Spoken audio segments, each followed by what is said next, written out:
Hello everyone, how are you? I believe all of you are healthy and happy. Well, dear learners, today we are going to go through an expedition of no other kind. Today we are going to delve into the life, the culture of the southern part of our beautiful country through a very simple, amusing tale entitled as Ranga's Marriage, written by the iconic, very prominent, and very popular writer from Karnataka, Masti Venkatesh Iyengar. So let's get started.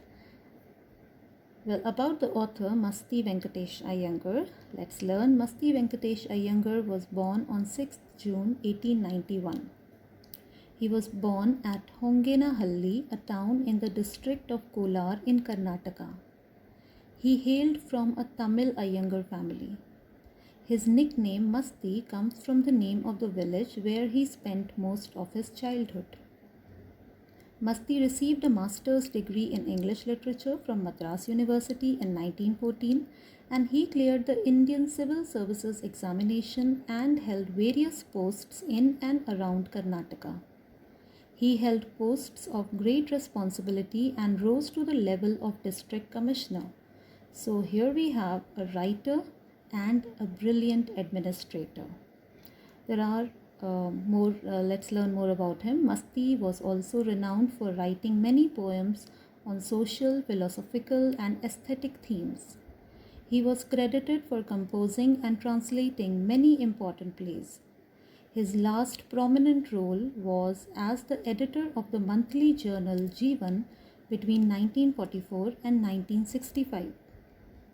Masti was prolific with his writing, and he has written about 120 books in Kannada and 17 in the English language.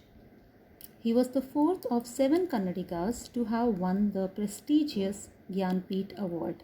And there are some of the books written by him, mostly in his native language. And then there is, one English translation too. And when the government decided to issue a postage stamp about the Gyanapith Award winners, Masti Venkatesh Iyengar was one of the 4 prominent writers. Now coming to the story itself, it belongs to a very small village, simple people, simple lifestyle. And that is why in the very beginning the narrator of the story tells us that he decided not to name the story very fancifully. The narrator comments why he had not given any elaborate title to the present story, like Ranganatha's Vivah or Jagannatha Vijaya. The reason is that the story is about a common boy, Ranga, and his marriage. He is an accountant's son and native of village Hosahalli. Now coming to the village of Hosahalli, as you can see in the book also that the narrator happens to be very fond of his native place, and he talks about Hosahalli for a long period of time. The narrator mentions that this village is a very small village and it is not mentioned in geography books. Still, he speaks highly about Hosahalli. Even the local doctor, Dr. Gunda Bhatta, who has visited many places outside India, finds it an impressive village. The village is famous for its sour mangoes and creepers growing in the village pond. The leaves of this creeper could serve as good plates for serving afternoon meals. But the narrator Shyama says that real appreciation of the village can be felt only if one visits it personally and gets acquainted with it. So the narrator clearly is very, very fond of his beautiful small village Hosahalli, which is very famous for its sweet Karegadapu, the creeper plant with huge leaves and edible flowers, and the leaves are so huge that they can serve the purpose of a plate on which you can eat. And it is also very famous for the very sour raw mango, and that sour raw mango can be transformed into a very sour raw mango chutney. So he happens to be very fond of his village, and then he talks about Ranga's homecoming, which was a great event. Shyama recalls an incident that happened 10 years ago. The village accountant was the first one to gather enough courage to send his son to Bangalore to study. Not many people knew English then. That was why Ranga's homecoming was a great event. A big crowd went to greet him. The narrator rushed to see him. Everyone was surprised to see that Ranga had not changed. Once they realized that Ranga was unchanged, the crowd of people slowly disappeared. Only the narrator continued to stand there. Ranga had a smile on his face. He still followed the rituals of his caste by respectfully touching the narrator's feet. So imagine Ranga came to his hometown, and on the very first day, the entire village was in his house only to look at him, only to touch him, only to see whether he has changed or not, whether he has kept his caste properly or not. And Ranga must have been pretty irritated, right?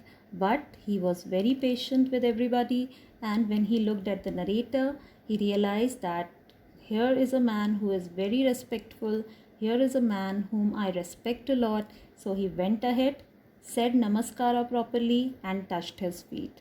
This gesture shows that he was very well behaved, very patient with everybody, and very respectful towards his elders. And that is when narrator decided that such a good boy as Ranga should get married. The same afternoon, Ranga went to the narrator's house with a couple of oranges in his hand.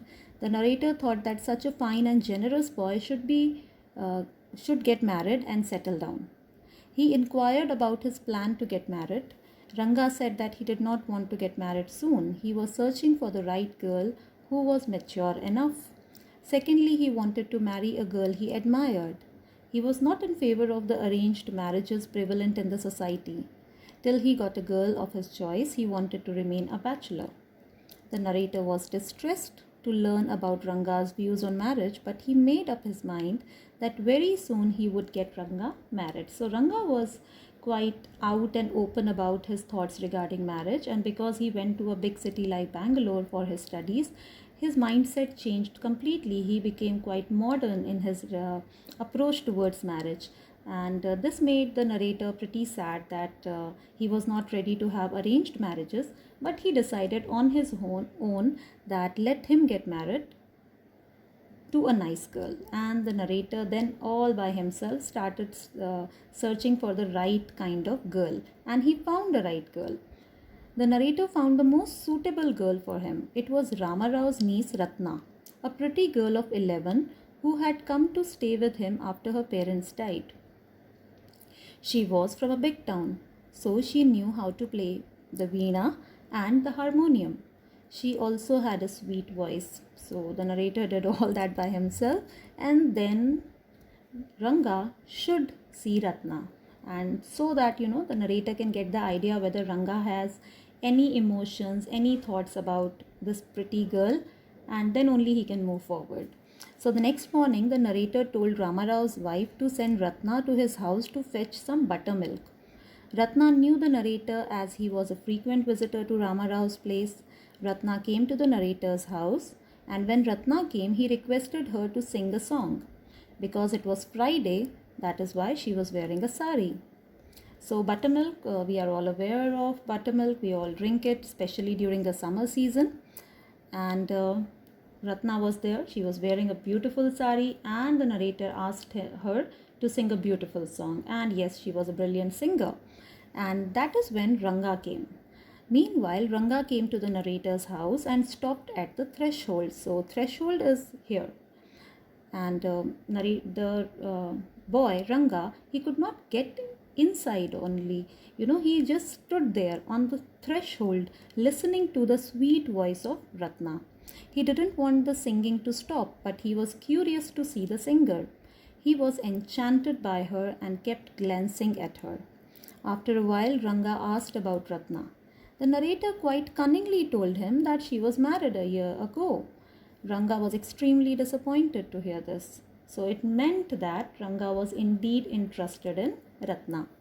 The narrator noticed signs of disappointment on Ranga's face. Ranga left after some time. So narrator's plan was indeed working. And then he hatched a plan that how to get everything correct, proper, and get these two people married to each other. The next morning, the narrator met the astrologer, better known as Shastri. and tutored him about his plan in Ranga's case. In the afternoon, the narrator met Ranga, who appeared as disturbed as he was yesterday. So it means that Ranga was indeed very much interested in Ratna. The narrator suggested to meet Shastri and inquire about what was worrying him.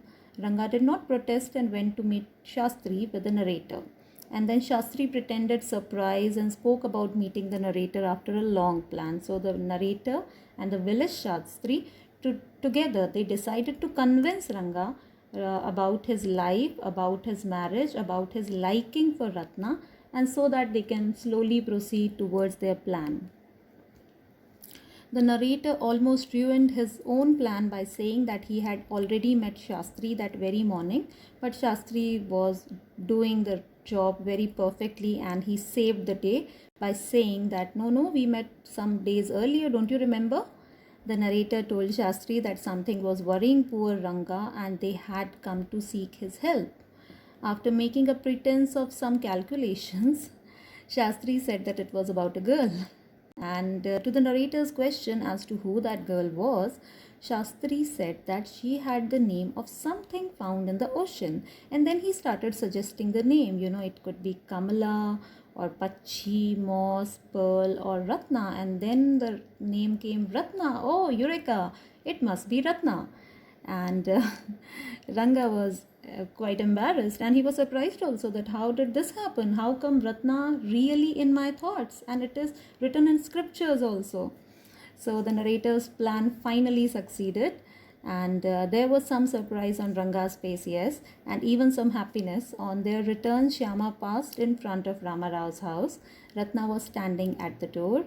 The narrator went inside Ramarao's house and came back a little later. He had a surprised look on his face. He told Ranga that there was some wrong information given to him. Ratna was not married. He also inquired of Ranga whether that what Shastri had indicated was true or not. And Shyama asked Ranga that he is thinking about Ratna. Ranga admitted that whatever Shastri said about the girl was true. Now he wanted to get married to Ratna. And finally, Ranga and Ratna got married.